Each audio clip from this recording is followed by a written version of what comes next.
Hello and welcome back to Castle Farms Homestead.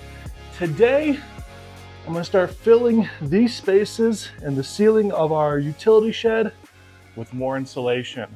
The insulation I'll be using to fill in those gaps is this 3-inch foil lined stuff. This layer of foil is supposed to add some extra insulation, which will be great for maintaining the proper temperature inside our utility shed here.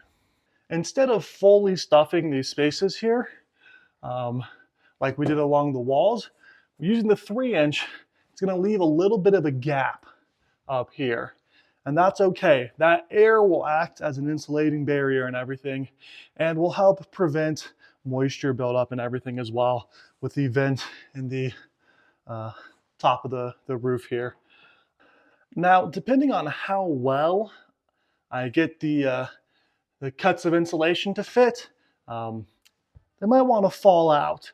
And to prevent that, I'll be using some batten straps just stapled across the openings here to help hold the insulation in when necessary.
I can already tell this is gonna be good insulation because I can feel the heat reflected off of it already without, the insulation getting warm at all.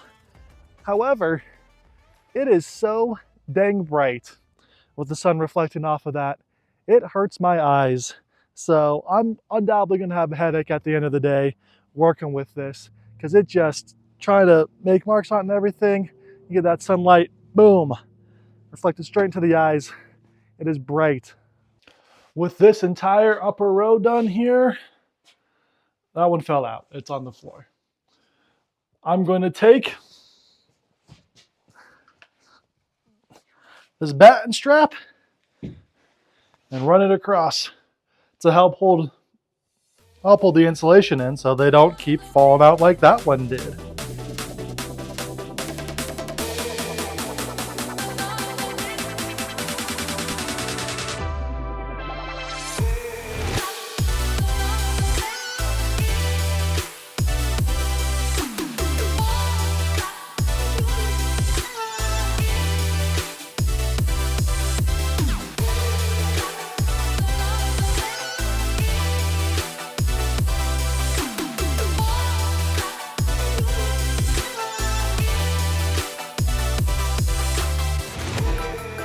It is a new day today, and while we are still working on the interior of that shed, trying to get it all insulated, right now we need to do a little watering.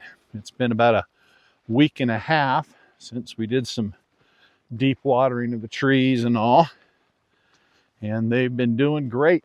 They really seem to be growing well. Like this tree here. Yeah, looking good.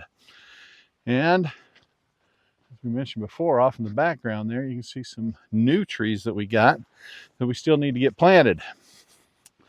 And hopefully we'll get that done this week. But we got to get the backhoe on again so we don't have to dig all those by hand. But first, there's some augering that needs to be done before we can put the backhoe on.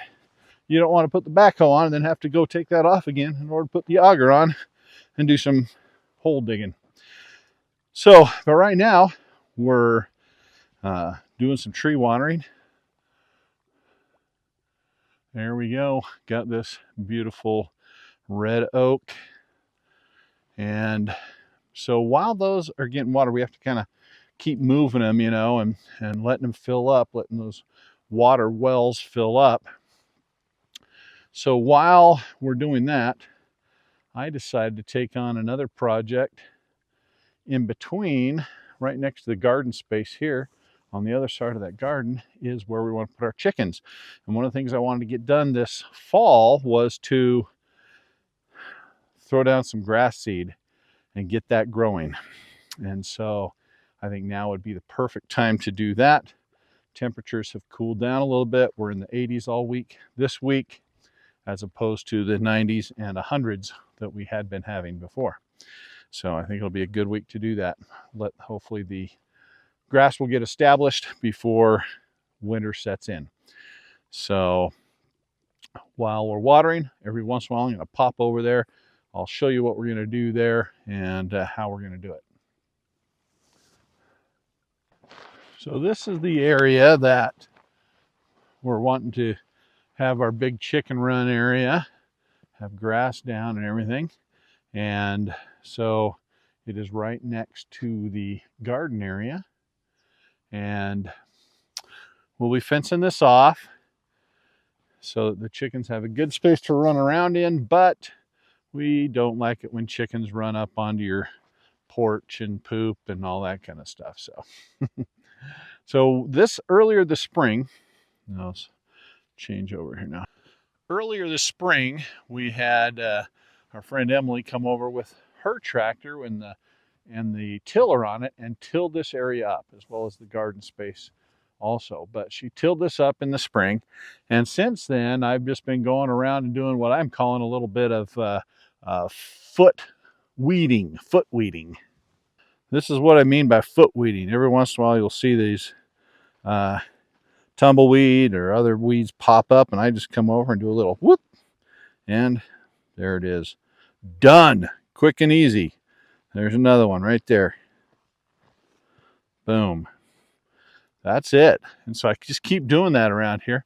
I do have some grasses growing in here, but I let those kind of go because that's my idea, is I want to have grasses in here. So some of the grasses are starting to grow there. But tumbleweeds and all that, I've been getting rid of as we go along. So now my plan is to take this landscape rake and go around, rake the whole thing, and try to help level things out. Because it's fairly level overall, but it's definitely rutted. Plus we've got all these animals that come through and dig through there and creating all these divots, but I don't know how we're going to get away from that. We'll see. But we'll take this landscape rake and try to level things out. It'll also disturb the dirt up a bit, so that when we throw a seed down, the seed will be able to take to the ground a little bit better when we water it in.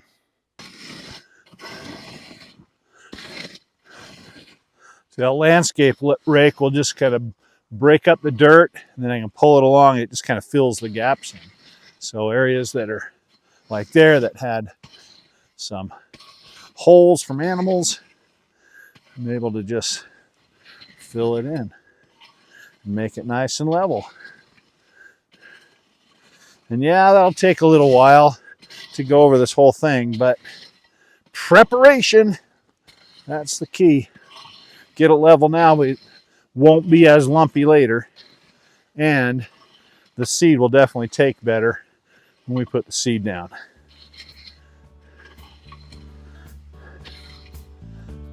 I think that'll be nice.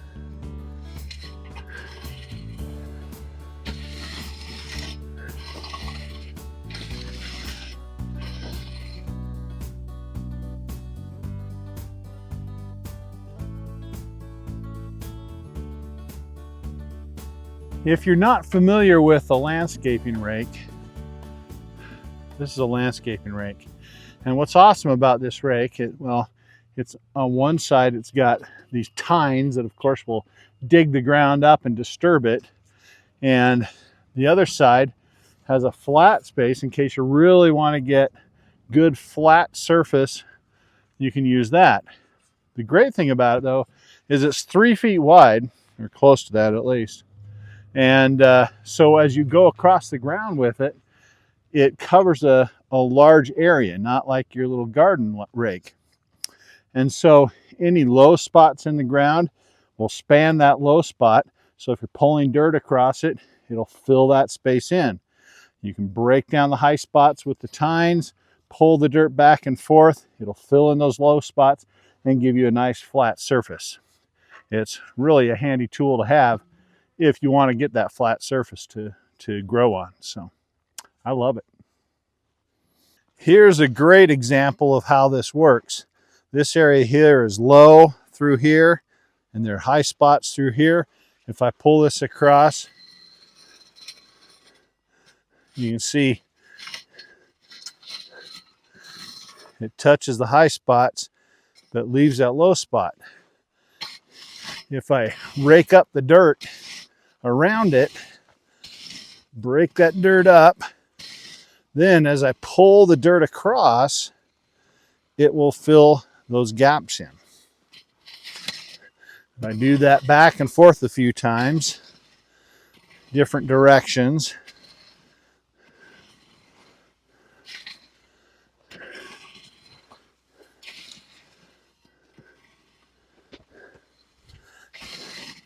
then it fills it in, and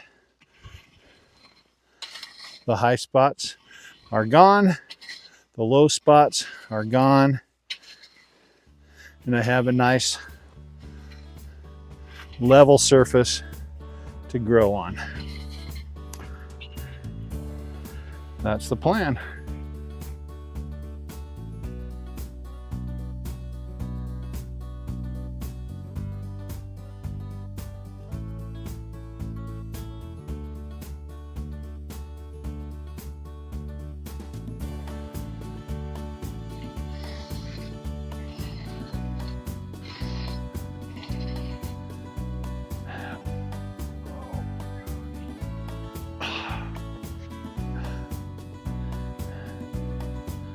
So we're done with the watering, and now I'm just focusing on this, and this is killing my back. I can go for a little bit, I have to stop and stretch. I don't know if I'm going to get this done today. If I do get it done, I'll be dying tonight. I'll keep going for a while though.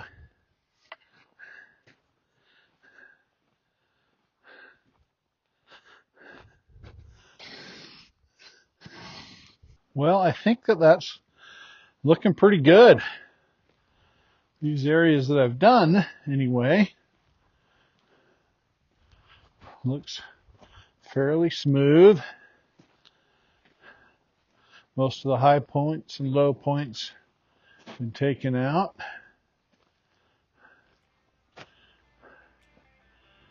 But I still have a lot to do here. But it is coming. It's getting me excited.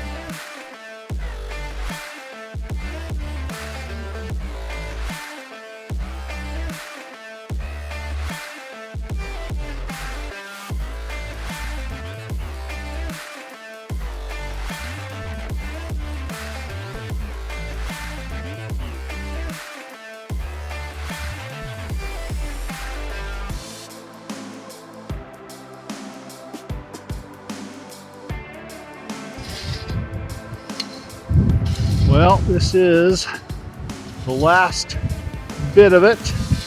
Just this corner to do, and I will be done.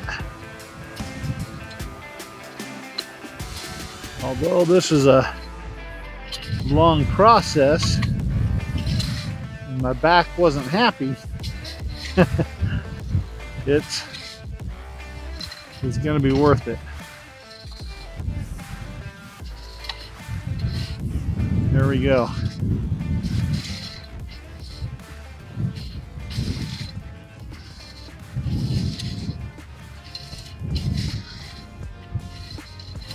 All right. I like it. That's it.